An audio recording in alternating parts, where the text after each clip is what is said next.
Greetings and welcome to me and Taro. तो आज का टॉपिक है कोई आपको याद कर रहा है लेकिन क्यों. Okay, that is our topic and we got two objects. पहला है Taro, second is the oracle. ये मेरी पहली oracle है, ठीक है. अब बात आती है, देखो ये है एक जनरल रीडिंग, तो जितना रेजोनेट होगा आप उतना ले लीजिए, ठीक है. हो सकता है कि मे बी जो मैं उनके बारे में कह सकता हूँ या कह रहा हूँ वो आपको रेजोनेट हो जाए, और जो मैं आपके बारे में कहता हूँ वो उनके बारे में रेजोनेट हो सकता है, ठीक है. So do take what resonates to you. तो कोई आपको याद कर रहा है लेकिन क्यों, देखते हैं रीडिंग क्या आती है. सबसे पहले हम लेते हैं टैरो और करते हैं कार्ड्स की शफलिंग. भाई कोई आपको याद कर रहा है, ठीक.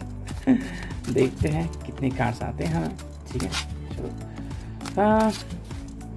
कई बार हम मन में तो याद करते रहते हैं और कई बार एक्चुअली में एहसास होता है कि somebody is thinking about us, है ना. तो ये एहसास होता है ना, हम कहते हैं कि तुमने मुझे याद किया, अब जवाब आता है कि हाँ भाई. ठीक है, चलो देखते हैं क्या रीडिंग आती है. 1 2 3 4 5 6 और 7. चलो, तो ये कार्ड आ चुके हैं. अब देखते हैं रीडिंग क्या आती है, ठीक है. जितने भी कार्ड्स हैं हम उनसे रीडिंग अभी कर रहे हैं. तो जो पहला कार्ड यहाँ पे आ चुका है वो है 6 ऑफ कप्स, ठीक है. 6 ऑफ कप्स है यहाँ पे आया हुआ. तो अब देखते हैं कि रीडिंग क्या है यहाँ पे. कैंसर, स्कॉर्पियो, पाइसेस का एक कॉम्बिनेशन. लेकिन जो 6 ऑफ कप्स ये क्या कहता है, ओके. आई थिंक ये पर्सन आपको बहुत मिस कर रहा है, मे बी उसको आपकी ज़रूरत है, ठीक है. आपके साथ कोई बात शेयर करना चाहता है. देखो यहाँ पे हमें जो एक इमेज दिख रही है कि 2 लड़के बैठे हैं यहाँ पे. ये ऐसी बात है कि जहाँ पे वो एक दूसरे के साथ कुछ बातें शेयर कर रहे हैं, वो ऐसी बातें हो सकती हैं लाइक कि जैसे कि उनका जीवन कैसा बीता, या फिर कुछ पल जो उन्होंने एक दूसरे के साथ बिताए, सुख दुख बांटना चाहते हैं. बिल्कुल वैसे ही ये पर्सन जो आपके साथ अपनी दास्तान बांटना चाहता है, ठीक है.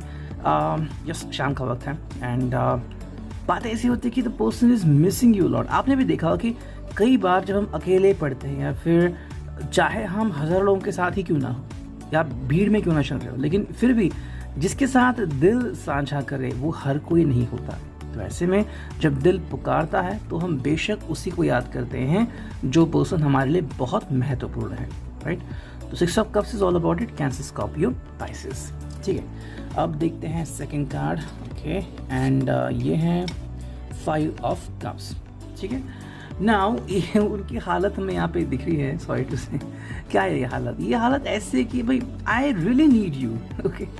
आई थिंक इसके पहले जो मैंने रीडिंग निकाला था उसमें कुछ ऐसी बातें आई थी कि ये पर्सन आपके ऊपर चिल्ला रहा है, गुस्सा हो रहा है, लेकिन उसके पीछे उनका डिप्रेशन, एंग्जाइटी है, ओके. और अब जो ये कार्ड आ रहा है कि ये पर्सन सच में आपको याद कर रहा है बिकॉज ये बहुत मायूस है, या तो अकेला पड़ चुका है, अपनी की गई हरकत के ऊपर शर्मिंदा है, आपको बात करने के लिए मनाना चाहता है, मे बी आपसे कम्युनिकेट करना चाहता है, या आपके अगर एक्स भी हैं तो भी अपनी जो हरकतें हैं उसके लिए आप इन्हें माफ़ कर दें, शायद ऐसा भी वो कहना चाहते हैं, डिपेंडिंग ऑन दैट. देखो हर पर्सन के जीवन में कुछ मोमेंट्स आते हैं, वो कैसे होंगे हम वो कह नहीं सकते, ठीक है. वो कैसे भी हो सकता है कि भाई किसी ने गलती की, वो गलती मान ली, या फिर कोई गलती करते चला गया, लेकिन उसके बाद जो एक मोमेंट आता है पछतावे का, तो कितने लोग इस मोमेंट को पकड़ के रखते हैं कि भाई ठीक है मैंने गलती की, आई एम सेइंग सॉरी. और सिर्फ सॉरी कहने से बात नहीं होती, दिल से इसको एक्सेप्ट करना पड़ता है. तो वो ये बात है, ये पर्सन शायद दिल से इस चीज़ को एक्सेप्ट कर रहा है कि हाँ भाई मेरे से गलती हो गई, I am sorry about it. अब मैं और क्या कर सकता.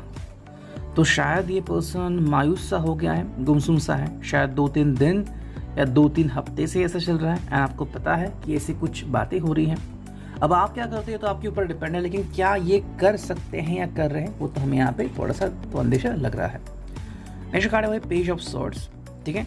कम्युनिकेशन की एक नाकाम कोशिश हम इसे कह सकते हैं. हालांकि यहाँ पे तैयारी हो रही है, एज यू कैन सी कि सॉर्ड जो है ये कम्युनिकेशन होता है, एंड पेज ऑफ सॉर्ड्स के वाले कम्युनिकेशन की एक तैयारी हो रही है, यहाँ पे कंप्लीट नहीं हुआ है, ठीक है. सोच रहे हैं कम्युनिकेशन करने के लिए, बातें करने के लिए, आगे बढ़ने के लिए रेडी होना चाहते हैं, लेकिन रेडी नहीं हुए हैं. क्यों नहीं हुए हैं? शायद डिस्टर्ब है, या फिर उनको समझ नहीं आ रहा कि भाई मुझे बाकी क्या करना होगा, राइट.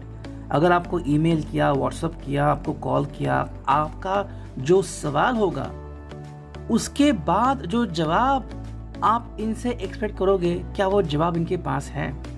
और अगर नहीं है तो क्या करेंगे? कई बार फिर लोग फिर दूरियां बनाते हैं कि कहने के लिए तो मेरे पास कुछ है नहीं, तो मैं क्या करूँ। समवेयर आई थिंक ये पर्सन काफ़ी मिस कर रहा है आपको, maybe as a friend पहले मिस कर रहा है, देन एज अ लवर, और मे बी इस तरह से कि आप उनको माफ़ कर दोगे जो भी इन्होंने किया है। लेकिन क्या होगा और क्या यही वो चाहते हैं, वो तो गुलदस्ते में कैद है। ठीक है, नेक्स्ट कार्ड यहाँ पे वो है द हर्मिट, यानी कि वर्गो साइन यहाँ पे आ चुका है। भाई दिशा निर्देश बहुत ही ज़रूरी है। ऐसा शायद हो सकता है कि किसी व्यक्ति ने, किसी सूझबूझ वाले व्यक्ति ने इसको राह दिखाई होगी। ओके, भाई हम कहते हैं ना कि अगर आपकी गलती है तो मान लो गलती और सुधार लो, तभी तो हम एक अच्छे इंसान कहलाएंगे। उसी प्रकार से भाई ये आपसे कनेक्ट नहीं हो पा रहा था। हर्मिट का मोड़ क्या है कि भाई अगर आपको लग रहा है कि आपकी गलती है, सुधारो इस गलती को, उसको पकड़ के मत बैठो। तो बिल्कुल वही बात हमें यहाँ पे दिख रही है कि the hermit momentum is coming over here. इस पर्सन को इसका एहसास हो रहा है कि भाई जहाँ पे इसी गलती थी, भी शायद मैं कह रहा हूँ कि इनका एटीट्यूड बहुत था, एरोगेंस बहुत था, लालची बहुत हो गए थे, अफेयर शायद किए होंगे या फिर बहुत नकचड़े होंगे। अब जब एहसास हो गया कि चीज़ें बदल रही हैं, तो अब ये क्या कहना चाहते हैं उसके ऊपर सब डिपेंड है। बेबी इनको बस रास्ता दिखाया गया है, अब ये रास्ते पे चलते हैं या नहीं वो आगे हमें देखने को मिलेगा। नेक्स्ट कार्ड है यहाँ पे वो है 7 ऑफ सोर्ड्स। ओके, अगेन थोड़ी सी मायूसी वाली फीलिंग यहाँ पे दिख रही है। अब ये जो है यहाँ पे ईगो जो है वो आई थिंक कहीं ना कहीं टूट सा गया है। क्यों टूटा है? क्योंकि जिनके ऊपर भरोसा किया था कि कोई इनका सपोर्ट करेगा, कोई इनके साथ रहेगा, वो तो पूरा गलत निकला। जिनके भरोसे आगे चले गए, मे बी कोई फ्रेंड हो या फिर कोई फैमिली हो, अब वो इनका सपोर्ट नहीं कर रहे हैं। अगर अभी दुखी है तो किसी भी हालत में वो इनका दुख दूर नहीं कर पा रहे हैं। तब इस पर्सन को कहीं ना कहीं एहसास हो रहा है कि भाई कहीं मैंने गलती तो नहीं की। ओके, अब देखो आप शायद इनको माफ कर भी दें या फिर ये आपको माफ कर भी दे। द क्वेश्चन इज दैट कि अब आपकी या इनकी जिम्मेदारी क्या होती है और अब आपका या इनका नेक्स्ट मूव क्या होगा। नेक्स्ट कार्ड है वो है द चैरियट एंड जो फिनाले कार्ड है वो है द स्टार। तो हमें यहाँ पे दो कार्ड मिल गए। भाई चैरियट यानी कि कैंसर साइन आ गया है, द स्टार यानी कि एक्वेरियस साइन आ गया है। ठीक है, और दोनों में क्या बता रहे हैं, ये कहीं ना कहीं थोड़ा सा टूट सा गया है अंदर से और डर लग रहा है इसको कि क्या सच में आप इनके साथ कम्युनिकेट करना चाहोगे, और अगर ऐसा है तो क्या ये सच में आपके साथ आगे बढ़ने के लिए अभी रेडी है। कई बार हमारा कुछ काम बाकी होता है कि भाई थोड़े और पैसे कमाने हैं या फिर यहाँ पे सेटल होना है, एक प्रोजेक्ट था वो कंप्लीट करना है। तो या तो ज़िंदगी चुनो जहाँ पे आपके सपने हैं, या तो डेली रूटीन की जहाँ पे बस ज़िंदगी जिए जा रहे हैं। तो ये कहीं ना कहीं यहाँ पे दोष आ रहा है। सेकंड जो कार्ड है वो है स्टार, की भाई जो उनके मन में है वो कहीं ना कहीं यहाँ पे नजर नहीं आ रहा है। ये द स्टार है तो एक्वेरियस साइन यहाँ पे आ चुका है। एंड जैसे हमने देखा इसके पहले जो कार्ड आ गया था वो था द चैरियट, यानी कि भाई कहीं ना कहीं पे आगे बढ़ो या ना बढ़ो ऐसा चल रहा है। लेकिन साथ में जो ये द स्टार साइन है, इनको बिलीव करना, मतलब जो भी इनकी ख्वाहिशें हैं, द स्टार यानी कि विशेष, जो भी इनकी विशेष है कि भाई बात करनी है, आगे बढ़ना है, प्यार करना है, ये जो भी चीज़ें हैं ये वो कर सकते हैं, कंप्लीशन हो सकता है। लेकिन कब होगा? जब ये इस बात को मानेंगे कि सही चीज़ें हो सकती हैं, लेकिन तभी होंगी जब हम सही तरीके से आगे बढ़ेंगे, राइट। अगर ये डर रहे हैं या फिर आगे ये नहीं बढ़ रहे हैं, किसी की बात लेके खुद को तकलीफ दे रहे हैं या फिर भरोसा नहीं रख रहे कि सब कुछ अच्छा होगा, तो तकलीफ यूं ही बढ़ती जाएगी। अगर आपके साथ भी यही हो रहा है तो कहीं ना कहीं आप इनसे डर रहे हैं, आप जो सर्कमस्टेंसेस उनसे डर रहे हैं, एंड फ्यूचर के बारे में आपको कोई आइडिया नहीं है। तो यहाँ पे बात वही आती है कि अगर भावनाएं हैं एंड अगर सूझबूझ है और अगर लग रहा है तो कम्युनिकेशन होना चाहिए।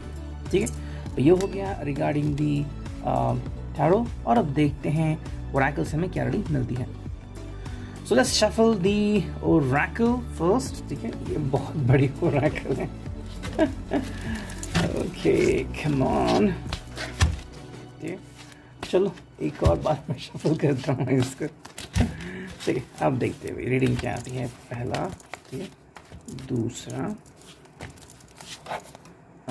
तीसरा, चौथा और एक ही कार्ड लेते हैं, पांचवा। ठीक है, टोटल भी 5 कार्ड आ चुके हैं। तो अब देखते हैं कि रीडिंग क्या आती है। ठीक है, ये पहला जो कार्ड है नीड सम मैजिक। सो जैसे कि हमारा रीडिंग चल रहा था, आई थिंक ये पर्सन अपने रिश्ते में किसी जादुई करिश्मे का इंतज़ार कर रहा है।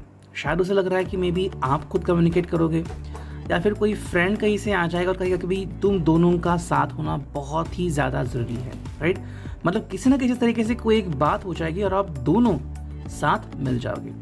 तो बात वही हो रही है कि ये पर्सन वही चाह रहा है कि आप दोनों साथ में आए, लेकिन खुद कोशिश नहीं कर रहा है। सेकेंड कार्ड है गॉन अवे। मे बी उसे लग रहा है कि शायद उसने आपको बहुत तकलीफ दी या फिर आप अभी इनसे गुस्सा हो और कुछ पल के लिए से या फिर कुछ दिनों के लिए आप उनसे बात नहीं करना चाहते। ऐसा होता है ना कि हम कभी कभी किसी का कॉल नहीं लेते तो व्हाट्सएप बंद करते हैं या फिर वो कार्ड यूज़ नहीं करते, तो फिर फ़ोन आया तो भी हमें पता नहीं चलता, राइट। तो ऐसा कुछ शायद यहाँ पे हो रहा है कि इसको शायद लग रहा है कि भाई आप उनसे कम्युनिकेट ही नहीं करना चाहते, फिर ये आपकी ज़िंदगी से बहुत दूर चले गए हैं। जो कार्ड वो है फर्स्ट लुक, यानी कि ये आज भी उस मोमेंटम को याद करते हैं जहाँ पे आपसे मिले थे। हालांकि ये भी हो सकता है कि अगर ये आपसे दूर गए हैं तो मे भी आपके जैसे ही कोई अगर पर्सन इनके ज़िंदगी में आता है जो मे भी जिसमें आपकी जितनी खूबियाँ हो, ओके, तो शायद ये उनके बारे में भी सोच सकते हैं। अब जो फाइनल 3 कार्ड बचे उसमें से पहला कार्ड है वो है आर यू मिसअंडरस्टैंडिंग। वही बात हुई है, इनको शायद लग रहा है कि अगर ये आपसे बात करेंगे तो आप वापस से वही इशू निकालेंगे या फिर इनको लग रहा है कि भाई आप इनको ब्लेम करेंगे। तो वही वो कह रहे हैं कि भाई ये आपको ब्लेम नहीं करना चाहते, जो होना था, जो भी नेगेटिव चीज़ें वो थी वो चली गई। अब ये किसी प्रकार का कोई नेगेटिव एटीट्यूड साथ में नहीं रखना चाहते। नेक्स्ट कार्ड है वो है एंटरटेनिंग, यानी कि वापस से वही सुख पाना चाहते हैं जो कि पहले था। Being with you, if you are living together, you are married, तो बीइंग इन योर आर्म्स, कि आपके बाहों में इन्होंने अपना सर रख लिया और बस वहीं पे सो गए। तो ऐसी जो खूबसूरत बातें होती है वो कहीं ना कहीं इनको बहुत याद आ रही है। एंड जो फिनाले कार्ड है वो है लिप किस। So that's something intimate one, with person is ईगरली waiting for this kind of thing कि कब आप दोनों साथ में आओ एंड वो एक पल आ जाए when you could do the lip kiss and just few things get started. एक ऐसा मोमेंटम जहाँ पे भरोसा काफ़ी इंपॉर्टेंट होता है। तो अगर भरोसा है, यकीन है, आपकी प्रिवेसी है एंड फ्यूचर के बारे में अगर आप बिंदास्त हो, निर्धास्त हो, सोच नहीं रहे हो ज़्यादा, तो that is the wonderful thing to happen. Lip kiss and just forget everything else. With reading I have to resonate.